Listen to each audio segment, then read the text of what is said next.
TRIPURA RAHASYA, The Mystery Beyond Trinity. Chapter 8.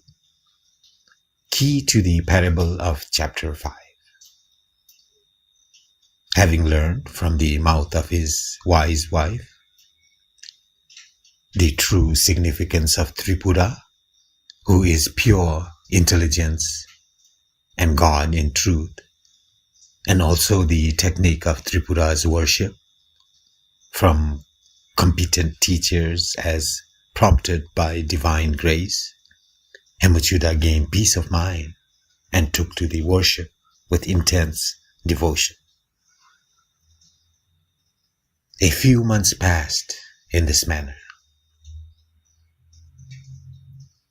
The Supreme Mother's grace descended on him, and he became totally indifferent to pleasure because his mind was entirely absorbed in the practical investigation of the truth. Such a state is impossible for anyone without the grace of God, because the mind engaged in the practical search for truth is the surest means of emancipation. Parshurama, countless aids will not give emancipation if an earnest search for truth is not made. Once more, Hemachyuda sought his wife alone, his mind absorbed in the quest for truth. She saw her husband coming to her apartment, so she went to meet him and welcomed him and offered him her seat. She washed his feet and prostrated before him and was due to one of his rank and spoke mantling words of sweet love. Dearest, I see you again after such a long time. Are you in good health? Of course, the body is sometimes liable to illness. Do tell me why you have been neglecting me all these days. Not a day passed before without your seeing me and conversing with me. How have you been passing your time? I could never have dreamt that you would be so indifferent to me. What makes you so? How do you spend your nights? You used to say that a moment without me was like an eternity to you, and that you could not bear it. Saying this, she embraced him fondly and appeared distressed. Though embraced lovingly by his dear wife, he was not moved in the least and said to her, Dear, I can no longer be deceived by you. I am convinced of your strength and that nothing can affect your inherent happiness. You are a sage and unperturbed. You know this world and beyond. How could anything affect you like this? I am here to ask your advice. Now please listen. Explain to me that tale you once related to me as the story of your life. Who is your mother? Who is your father? Who is her husband? Who are her sons? Tell me. What relationship have all these people to me? I do not clearly understand it. I no longer think it is a lie. I am sure you told me a parable which is full of significance?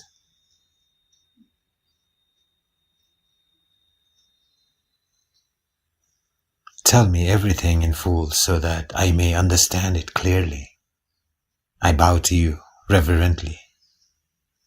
Kindly clear the doubts. Himalayan, with a smiling and delighted face, heard her husband and thought within herself, he is now pure in mind and blessed of God.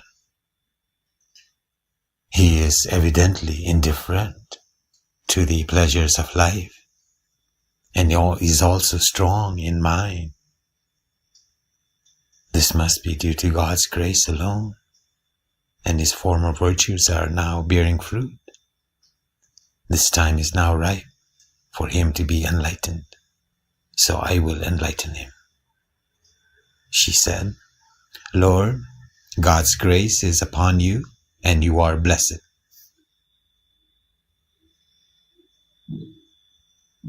This passion cannot arise otherwise.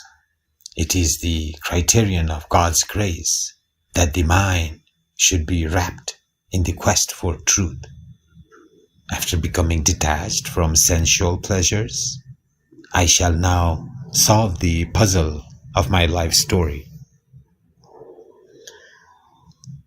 My mother is transcendence, pure consciousness.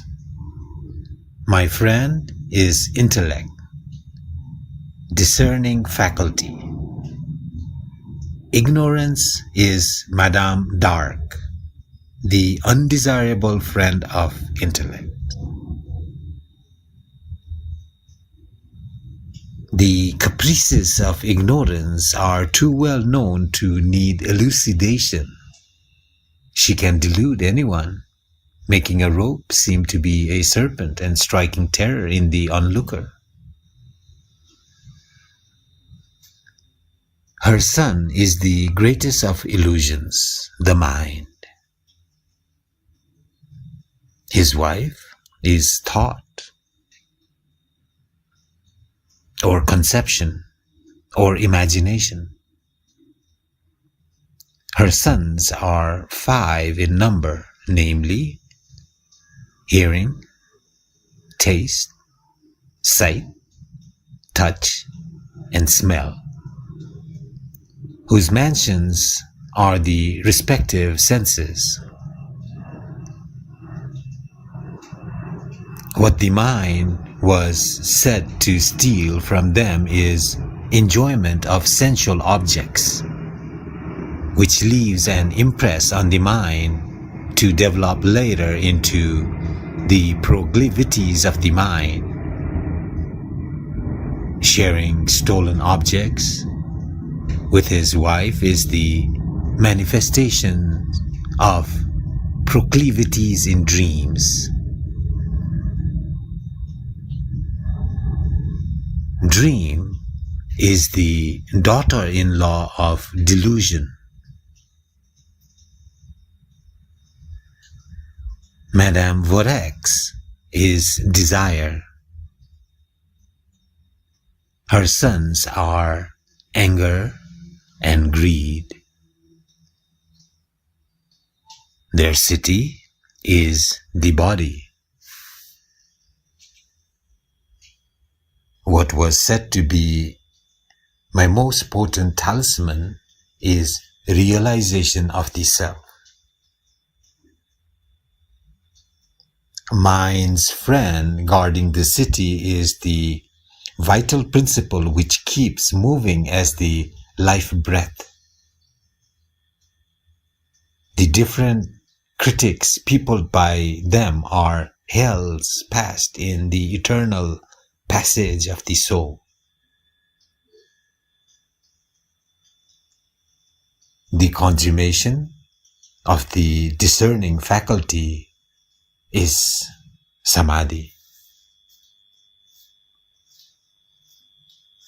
My admission into my mother's chamber is final emancipation. Such is in brief the tale of my life. Yours is likewise. Think well and be absolved. Thus ends the chapter on the course of life in the section of Himalayan in Tripura Rahasya.